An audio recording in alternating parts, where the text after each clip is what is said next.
आज हम बात करने वाले हैं एक बहुत ही ताकतवर फल या फ्रूट की, जो कि आयुर्वेद के अनुसार त्रिदोष नाशक है, यानी कि वात पित्त कफ तीनों के ऊपर कार्य करने वाला है। बहुत से रोगों में इसके फायदे हैं, या कह लीजिए अधिकतर इसके रोगों में फायदे ही फायदे हैं। इसके नुकसान नामात्र हैं या बहुत ही कम हैं। तो आज हम बात करने वाले हैं दाड़िम बोले तो अनार की। अनार किस प्रकार से फायदेमंद हो सकता है, कौन कौन से रोगों में कार्य करता है, किसे इससे परहेज रखना चाहिए या किसे इसे विशेषकर सेवन करना चाहिए, ये सभी बातें इस वीडियो में। तो आइए वीडियो को शुरू करते हैं। सादर प्रणाम, मैं विशाल एक बार पुनः स्वागत करता हूं आपका अपने यूट्यूब चैनल सनातन मार्ग पर। अनार की प्रॉपर्टीज की बात करें या इसके गुणों की बात करें, आयुर्वेद ऐसा कहता है कि ये लघु है, यानी कि हल्का है, पचने में हल्का है, लाइट इन डाइजेशन है, साथ ही साथ स्निग्ध है, चिकनाई ली है, इसके अंदर चिकनापन है। और रस की बात करें कि टेस्ट कौन कौन से होते हैं इसके अंदर, तो आयुर्वेद ऐसा कहता है कि अनार के अंदर 3 प्रकार के टेस्ट होते हैं। यह खट्टा भी होता है, मीठा भी होता है, साथ ही साथ कसैलापन इसके अंदर होता है जो खाने के बाद महसूस होता है। इसके वीर की बात करें यानी पोटेंसी की बात करें, तो आयुर्वेद ऐसा कहता है ये ना ही गर्म है और ना ही ठंडा है, तो ना ही शीत वीर है ना ही उष्ण वीर है, ये सम है, बीच का है। तो ना ही बहुत ज़्यादा गर्म ना ही बहुत ज़्यादा ठंडा। विपाक यानी पच जाने के बाद अनार खट्टा और मीठा दोनों विपाक का होता है, दोनों रसों का होता है, यानी कि मधुर विपाक और अम्ल विपाक दोनों इसके विपाक होते हैं। फिर उसके बाद बात करें कि यह त्रिदोष नाशक है, वात पित्त कफ तीनों के ऊपर कार्य करने वाला होता है। बेसिकली जो मीठा अनार होता है या थोड़ा खट्टा मीठा जो अनार होता है, जो अनार बहुत ज़्यादा खट्टा होता है वह विशेषकर कफ और वात के ऊपर कार्य करने वाला होता है, थोड़ी बहुत पित्त की वृद्धि करने वाला होता है। तो आयुर्वेद के अंदर विशेषकर अनार के प्रकार भी बताए गए हैं। तो उसमें 3 प्रकार बताए जाते हैं, एक मीठा अनार, एक बहुत खट्टा अनार और एक खट्टा मीठा अनार। तो इस प्रकार से 3 अनार हैं। तो तीनों में से जो मीठा या खट्टा मीठा अनार होता है ये त्रिदोषनाशक होता है। जो अनार बहुत ज़्यादा खट्टा होता है वह विशेषकर थोड़ी बहुत पित्त की वृद्धि करने वाला होता है, कफ और वात को शांत करने वाला होता है। इसके फायदों की बात करें तो हीट से जुड़े डिसऑर्डर्स के अंदर बहुत ही अच्छा काम करता है, विशेषकर मीठा अनार, क्योंकि त्रिदोषनाशक होता है तो ये पित्त या गर्मी को भी शांत करने वाला होता है। तो जिसके शरीर में बहुत ज़्यादा जलन होती है, बर्निंग सेंसेशन होती है, बेचैनी होती है, इस तरह की समस्या में मीठा अनार खास करके कारगर होता है। जिन्हें प्यास बहुत ज़्यादा अधिक लगती है, बार बार पानी पीते हैं फिर भी प्यास नहीं बुझती है और बढ़ती ही चली जाती है, तो हीट के कारण भी ये डिसऑर्डर होता है प्यास ज़्यादा लगने का, तो उसके अंदर भी अनार बहुत ही ज़्यादा कारगर होता है। फिर बात करें एसिडिटी जैसी समस्या, यह भी पित्त की वृद्धि के कारण होता है। तो बार बार एसिड रिफ्लक्स ऊपर तक जो आता है उसे भी अनार शांत करने का, विशेषकर मीठा अनार ये सभी कार्य करता है, उसे शांत करने का कार्य करता है।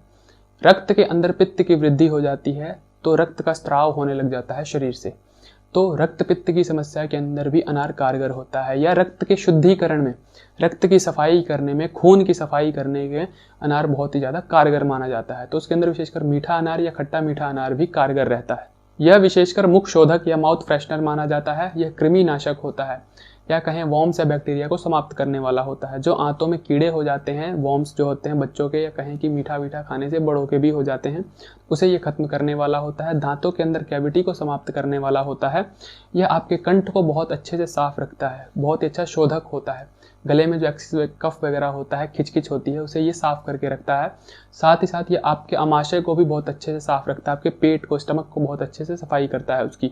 और जिनको छाती में बहुत ज़्यादा कफ होता है, जकड़ाहट हो जाती है, बिल्कुल सांस वांस लेने में बहुत प्रॉब्लम होती है, बोलने में बहुत समस्या होती है, बार बार कफ छाती से बाहर आता है या छाती के आसपास बिल्कुल जम जाता है, तो उस तरह से ये उसे भी साफ करने वाला होता है। चेस्ट के अंदर जो कफ होता है उसे भी यह खत्म करने का काम करता है। यह लघु होता है और बड़ी आसानी से पच जाता है, तथा यह ग्राही होता है। ग्राही अर्थात मल को रोकना या बांधना इसका कार्य होता है।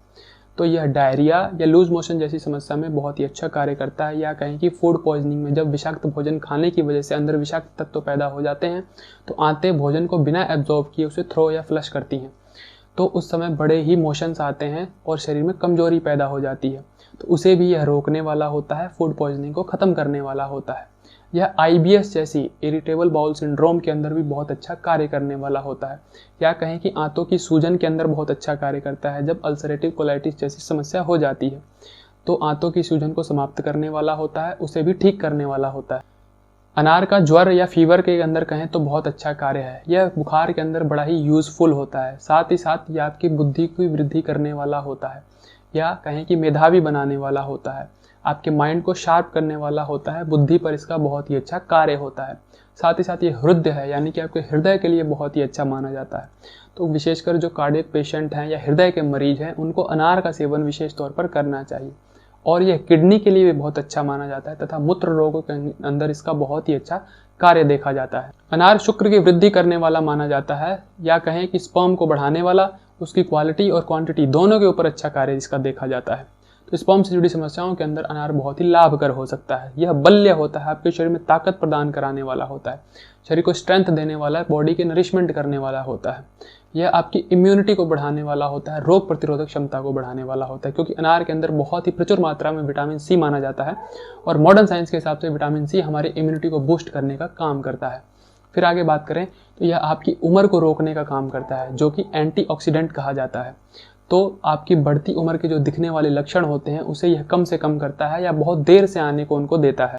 एंटीऑक्सीडेंट होने के कारण यह कैंसर जैसे रिस्क को घटा देता है, यानी कैंसर की होने की संभावनाएं अनार खाने के बाद कम हो जाती हैं। फिर उसके बाद बात करें, जो खट्टा अनार होता है वो विशेषकर पाचन को बढ़ाने वाला होता है, डाइजेशन को बढ़ाने वाला होता है, क्योंकि यह पित्त की वृद्धि करने वाला होता है, जो विशेषकर बहुत ज़्यादा खट्टा होता है, उसमें मिठास नहीं होती है। तो यह आपके पित्त की वृद्धि करता है, जिससे आपका डाइजेशन स्ट्रॉन्ग या इम्प्रूव होता है। बट यह वात और कफ का नाश करने वाला होता है, थोड़ा बहुत पित्त ही बढ़ाता है।